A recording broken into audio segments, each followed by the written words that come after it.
Hey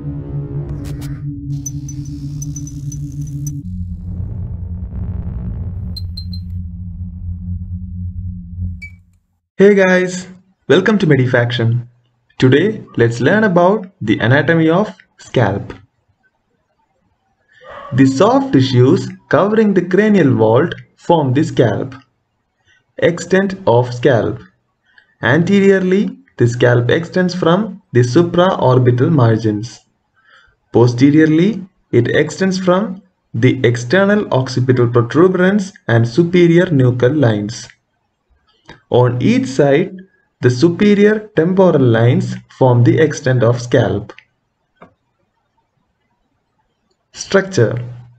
The scalp is made up of 5 structures: skin, superficial fascia, deep fascia in the form of the epicranial aponeurosis or gallia aponeurotica with the occipitofrontalis muscle, loose areolar tissue, and pericranium. To learn these structures or layers in order, you can also use the mnemonic scalp itself, in which S stands for skin, C stands for connective tissue, A stands for aponeurosis, L stands for loose areolar connective tissue, and P stands for periosteum. The skin is thick and hairy.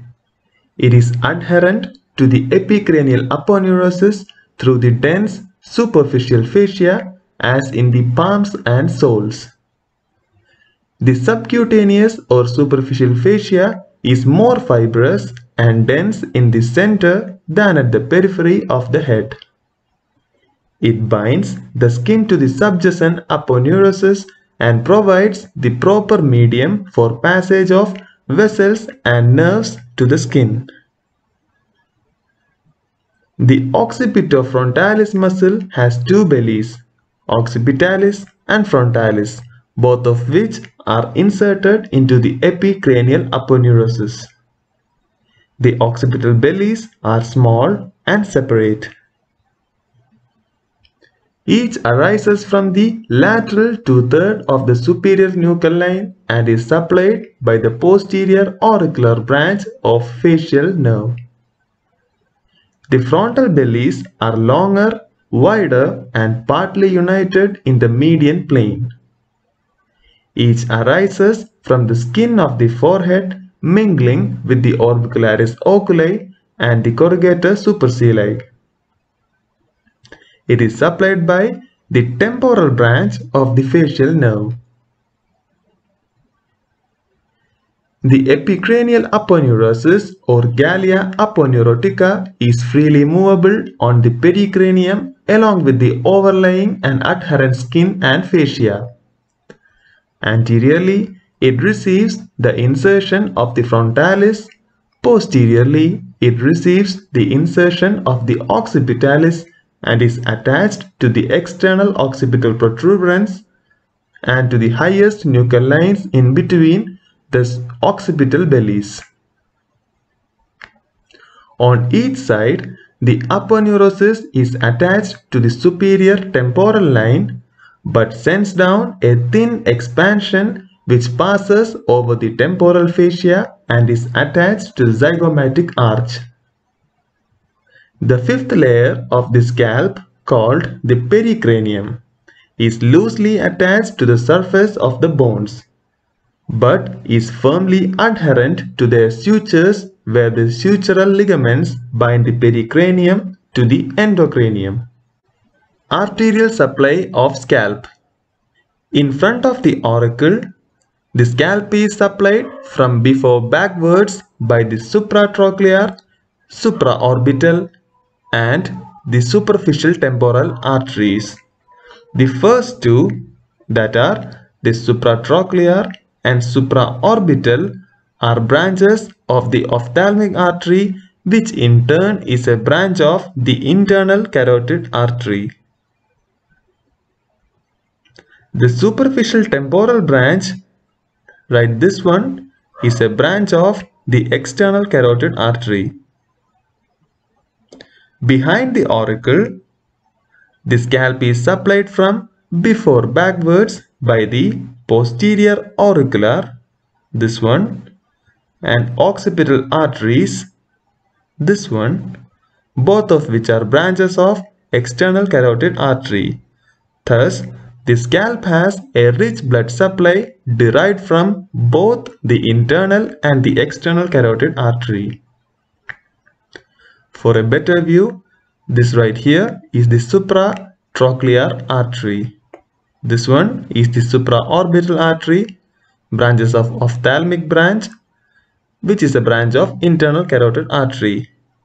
Whereas the superficial temporal artery, posterior auricular artery, and occipital artery, which are branches of the external carotid artery. Venous drainage. The supratrochlear and supraorbital veins unite at the medial angle of the eye, forming the angular vein, which continues down as the facial vein. The superficial temporal veins descends in front of the tragus, enters the parotid gland and joins the maxillary vein to form the retromandibular vein. This vein divides into two divisions. Emissary veins connect the extracranial veins with the intracranial venous sinuses to equalize the pressure. The parietal emissary vein passes through the parietal foramen to enter the superior sagittal sinus. The mastoid emissary vein passes through the mastoid foramen to reach the sigmoid sinus. Lymphatic drainage. The anterior part of the scalp drains into the preauricular or parotid nodes situated on the surface of the parotid gland. The posterior part of the scalp drains into the posterior auricular or mastoid and occipital lymph nodes. Nerve supply.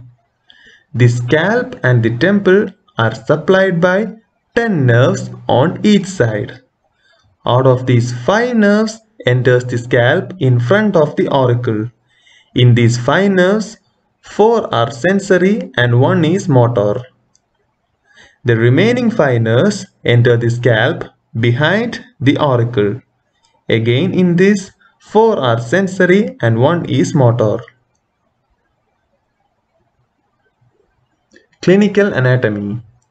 Number 1. The wounds of the scalp bleed profusely because the vessels are prevented from retracting by the fibrous fascia. Bleeding can be arrested by applying pressure above the ears by a tight cotton bandage against the bone. Because the pericranium is adherent to the sutures, collection of fluid deep to the pericranium known as cephalhematoma take the shape of the bone concerned. The layer of loose areolar tissue is known as dangerous area of the scalp because the emissary veins which course here may transmit infection from the scalp to the cranial venous sinuses. Since the blood supply of scalp and superficial temporal region is very rich, avulse portion need not be cut away. They can be replaced in position and stitched. They usually take up and heal. Hope you have understood the video. Like, subscribe and press the bell button for more videos. Thank you. Thanks for watching.